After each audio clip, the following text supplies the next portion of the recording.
বৌভাতের অনুষ্ঠানে যোগ দিতে যাওয়ার পথে কন্যাযাত্রীদের গাড়িতে দুষ্কৃতীদের হামলায় উত্তেজনা ছড়ালো বানারহাট থানার দুরামারি এলাকার চিনারিপাড়া গ্রামে।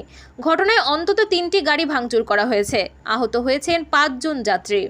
সূত্রের খবর, খগেনঘাট এলাকা থেকে প্রায় 30 থেকে 35 জন কন্যাযাত্রী 5টি ছোট গাড়িতে করে একটি রিসেপশনে যাচ্ছিলেন। জঙ্গল এলাকা পেরিয়ে চিনারিপাড়ার নোনাই ব্রিজের কাছে পৌঁছতে আচমকা হামলা চালানো হয় বলে অভিযোগ।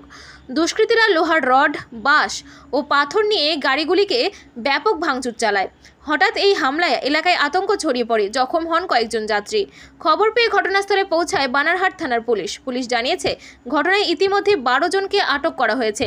হামলার কারণ এখনো স্পষ্ট নয়। ছিনতাই নাকি পূর্ব শত্রুতা, সব দিক খতিয়ে দেখা হচ্ছে। রাতেই ঘটনাস্থল পরিদর্শন করেন জলপাইগুড়ি জেলার অতিরিক্ত পুলিশ সুপার উত্তম সাহা। এদিকে স্থানীয়দের অভিযোগ, বারবার ফোন করা সত্ত্বেও পুলিশ সময় মতো পৌঁছয়নি। তাদের দাবি, পরিস্থিতি আরও ভয়াবহ হতে পারত এবং বড়সড় দুর্ঘটনার আশঙ্কাও ছিল। ঘটনার পর থেকেই গোটা এলাকায় থমথমে পরিবেশ বিরাজ করছে। গাড়ি 3টে ওদের ইয়েতে ঢুকে গেল, পুরা কথা গাড়ি ঘুরাও, গাড়ি ঘুরাও, গাড়ি ঘুরাও। আমরা তো আর কোনো কৈফিয়ত মানে কেন ঘুরাবো, কেন কোনো কোথাও বলি নেই। তারপরে সবাই গাড়িতে ধুমধাম করে মারতেছে। তা আমরা তো না, আমাদের গাড়ি ঘুরাইতে হবে, আমাদের গাড়িতে তো লোক আছে, ছোটো বড়ো অনেক বাচ্চা আছে, মহিলা আছে। ঘোরাচ্ছি, ঘোরার পরে আমার এক সাথী ড্রাইভারের ওর গলায়, আমার গলায় ছুরি লাগাই দিছে, কয় গাড়ি ঘোরাও।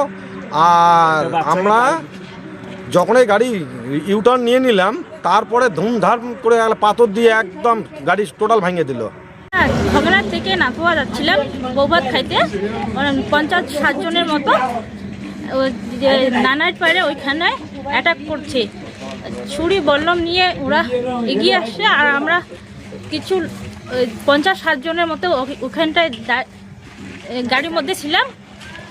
আমাদের